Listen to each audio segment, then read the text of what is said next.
ஆபரண உலகில் அரை நூற்றாண்டை கடந்த பாரம்பரியம். யாழ் சாரங்கா நகை மாடம். மங்களம் பொங்கும் மாங்கல்யம் மற்றும் மங்கள நகைகள், வஞ்சியர் கரங்களில் கொஞ்சி விளையாடும் வளையல்கள், மோதிரங்கள், செயின் வகைகள் வேறெங்கும் காணவியலா சிங்கப்பூர் வடிவங்களில் யாழ் கஸ்தூரியார் வீதி இலக்கம் 187 கீழ் 1 சாரங்கா நகை மாடம். வெஸ்டர்ன் யூனியன், ரியா, மணிகிராம் மூலமாக வெளிநாடுகளில் இருந்து அனுப்பப்படும் பணத்தை இலகுவாக பெற்றுக்கொள்ளும் நாணய மாற்றுச் சேவையும் உண்டு. வணக்கம். மீண்டும் மற்றும் ஒரு உலகவலம் நிகழ்ச்சியினூடாக சந்தித்திருக்கின்றோம்.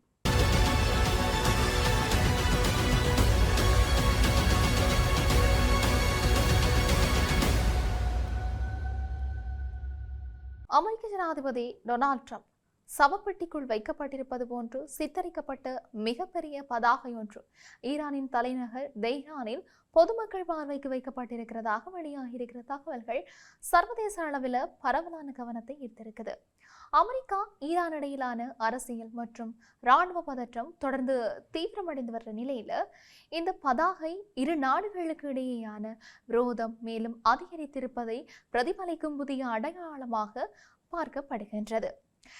சர்வதேச ஊடகங்களில் வெளியாகியிருக்கிற தகவல்களின்படி அமெரிக்கா மற்றும் ஈரானிடையே கடந்த ஜூன் மாதம் எட்டப்பட்டதாக கூறப்படும் ஒப்பந்தம் பின்னர் அமெரிக்க ஜனாதிபதி டொனால்ட் ட்ரம்பால் ரத்து செய்யப்பட்டதை தொடர்ந்து இரு நாடுகளுக்கும் இடையிலான பதற்றம் மீண்டும் அதிகரித்திருக்கின்றது. இதனடுத்து ஈரானின் முக்கிய நகரங்கள் மற்றும் இராணுவ உட்கட்டமைப்பு இலக்குகள் மீது அமெரிக்கா தாக்குதல்களை விரிவுபடுத்தியதாக பல்வேறு தகவல்கள் வெளியாக இருக்கின்றன. இந்த சூழல் ஈரானுக்குள் கடுமையான அரசியல் மற்றும் மக்கள் உணர்வுகளை உருவாக்கி இருக்கிறதாக கூறப்படுது.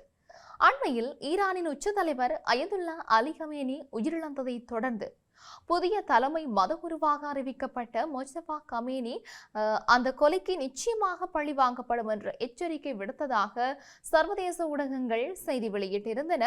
இந்த கருத்து ஈரானின் ஆதரவாளர்களிடையே பரவலாக பேசப்பட்டதோட அமெரிக்காவுக்கு எதிரான எதிர்ப்புணர்வு மேலும் தீவிரமடைந்ததாக கூறப்படுது. இதனையடுத்து நடைபெற்ற கமேனியின் இறுதிச் சடங்கிலும் அமெரிக்கா மற்றும் ஜனாதிபதி ட்ரம்புக்கு எதிராக ஆயிரக்கணக்கானோர் முழக்கங்களை எழுப்பியதாகவும் பல்வேறு எதிர்ப்பு பதாகைகள் மற்றும் வாசகங்கள் காட்சிப்படுத்தப்பட்டதாகவும் தகவல்கள் வெளியாகி இருந்தன. இந்த நிகழ்வுகள் அனைத்தும் ஈரானின் அரசியல் சூழல் மிகவும் பதற்றமான கட்டத்தை எட்டியிருப்பதை வெளிப்படுத்துவதாக ஆய்வாளர்கள் கருதுகிறார்கள். இந்த நிலையில் தெஹ்ரானின் முக்கிய அடையாளங்களில் ஒன்றாக கருதப்படும் இஸ்லாமிய புரட்சி சதுக்கத்தில் அமெரிக்க ஜனாதிபதி டொனால்ட் ட்ரம்பின் உடல் சவப்பெட்டிக்குள் வைக்கப்பட்டிருப்பது போன்ற காட்சியமைப்புடன் கூடிய பிரம்மாண்ட பதாகை ஒன்று பொதுமக்கள் பார்வைக்காக காட்சிப்படுத்தப்பட்டிருக்கிறதாக தெரிவிக்கப்பட்டிருக்கிறது. நூற்றுக்கணக்கான வாகனங்களும் ஆயிரக்கணக்கான பொதுமக்களும் தினசரி கடந்து செல்லும் முக்கிய பகுதிகளில் இந்த பதாகை அமைக்கப்பட்டிருப்பதால் அது பெரும் கவனத்தை ஈர்த்திருக்குது. சமூக ஊடகங்களில் இந்த பதாகையின் புகைப்படங்களும் காணொளிகளும் வேகமாக பரவி வருகின்றன. பல்வேறு நாடுகளைச் சேர்ந்த இணைய பயனர்கள், அரசியல் விமர்சகர்கள் மற்றும் பாதுகாப்பு ஆய்வாளர்கள் இந்த விவகாரம் குறித்து தங்களுடைய கருத்துக்களை வெளியிட்டு வருகிறார்கள். சிலர் இதை ஈரானின் அரசியல் எதிர்ப்பின் வெளிப்பாடாக கருதினாலும் மற்றவர்கள் இது சர்வதேச பதற்றத்தை மேலும் தூண்டும் குறியீட்டு நடவடிக்கையாக இருக்கக்கூடும் என்று சொல்லியும் எச்சரித்தும் வருகின்றார்கள். இந்த பதாகை தொடர்பாக பல்வேறு நாடுகளில் இருந்து கண்டன குரல்களும் எழுந்திருக்கிறதாக தகவல்கள் தெரிவித்தும் இருக்கின்றன.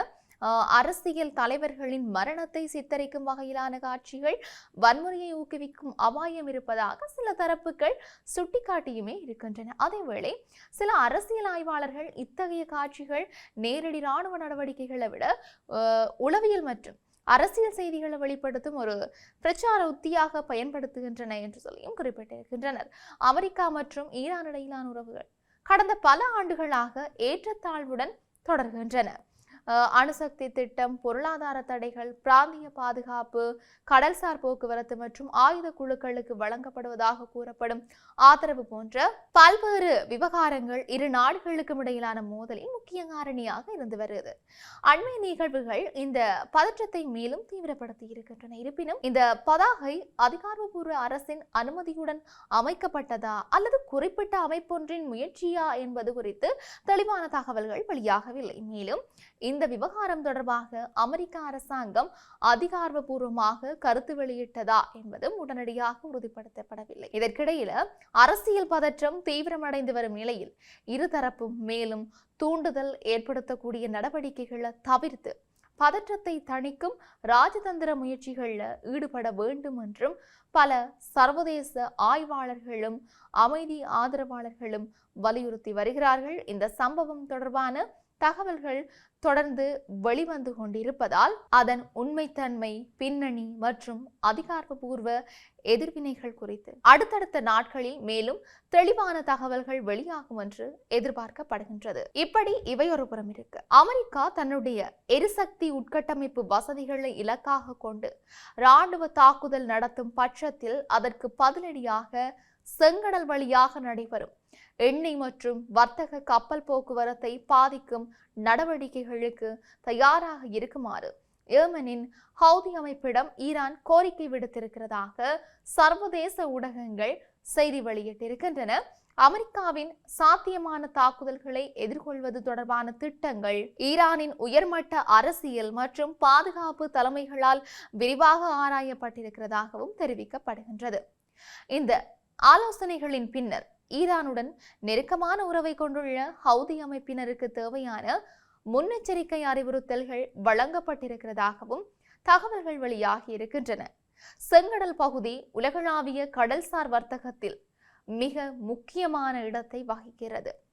குறிப்பாக பாப் எல் மண்டேப் நீரிணை வழியாக தினசரி பெருமளவிலான எண்ணெய், இயற்கை எரிவாயு மற்றும் பல்வேறு வர்த்தக பொருட்கள் கொண்டு செல்லப்படுகின்றன. இந்த பகுதியில் ஏற்படும் எந்த ஒரு பாதுகாப்பு நெருக்கடியும் மத்திய கிழக்கை தாண்டி உலகளவிய எரிசக்தி சந்தைகளையும் தாக்கத்தை ஏற்படுத்தக்கூடும் என்று சொல்லி பொருளாதார நிபுணர்கள் தெரிவித்திருக்கிறார்கள். செங்கடல் வழித்தடம் பாதிக்கப்பட்டால் கப்பல் நிறுவனங்கள் மாற்றுப்பாதைகளை பயன்படுத்த வேண்டிய நிலை ஏற்படும். இதனால் பயண நேரம் அதிகரிப்பதோட எரிபொருள் செலவு, காப்புறுதி கட்டணம் மற்றும் சரக்கு போக்குவரத்து செலவுகளும் உயரக்கூடும். இதன் விளைவாக உலக சந்தையில் எண்ணெய் விலை அதிகரிக்கும் அபாயமும் காணப்படுவதாக ஆய்வாளர்கள் சுட்டிக்காட்டியிருக்கிறார்கள்.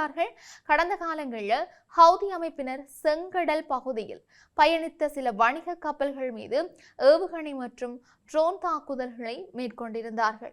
இதன் காரணமாக பல சர்வதேச கப்பல் நிறுவனங்கள் பாதுகாப்பு காரணங்களுக்காக செங்கடல் பாதையை தவிர்த்து மாற்றுப்பாதைகளை பயன்படுத்தின.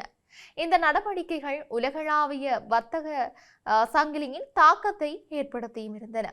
இந்த நிலையில் மீண்டும் செங்கடல் வழித்தடத்தில் பதற்றம் அதிகரித்தால் அது எண்ணெய் விநியோகம், எரிபொருள் விலைகள் மற்றும் சர்வதேச பொருளாதார நிலைத்தன்மையில் குறிப்பிடத்தக்க தாக்கத்தை ஏற்படுத்தும் என்று அவதானிகள் எச்சரிக்கிறார்கள். எனினும் ஈரான் ஹவுதி அமைப்பிடம் இவ்வாறான உத்தரவை வழங்கியதாக வெளியாகி இருக்கிற தகவல்கள் இதுவரைக்கும் அதிகாரப்பூர்வமாக உறுதிப்படுத்தப்படவில்லை. ஈரான், ஹவுதி அமைப்பு அல்லது அமெரிக்கா ஆகிய தரப்புகளிடமிருந்து முழுமையான விளக்கங்கள் வெளியாகாத நிலையில் சர்வதேச நாடுகள் இந்த விவகாரத்தை நெருக்கமாக கண்காணித்து வருகின்றமையும் இங்கு குறிப்பிடத்தக்க ஒரு விடயமாகவே இருக்கின்றது. இப்படி இருக்க உலகளவிய ரீதியில் இன்னும் என்னவெல்லாம் நடக்கப் போகின்றது என்று நாங்களும் பொறுத்திருந்து பார்க்கலாம். மீண்டும் மற்றொரு பதிவினூடாக சந்திக்கலாம். வணக்கம்.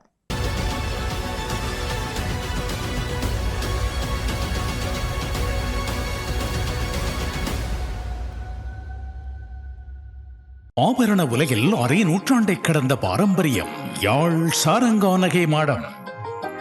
மங்களம் பொங்கும் மாங்கல்யம் மற்றும் மங்கள நகைகள், வஞ்சியர் கரங்களில் கொஞ்சி விளையாடும் வளையல்கள், மோதிரங்கள், செயின் வகைகள் வேறெங்கும் காணவியலா சிங்கப்பூர் வடிவங்களில் யாழ் கஸ்தூரியார் வீதி இலக்கம் 187 கீழ் 1 சாரங்கா நகை மாடம். வெஸ்டர்ன் யூனியன், ரியா, மணிகிராம் மூலமாக வெளிநாடுகளில் இருந்து அனுப்பப்படும் பணத்தை இலகுவாக பெற்றுக்கொள்ளும் நாணய மாற்றுச் சேவையும் உண்டு.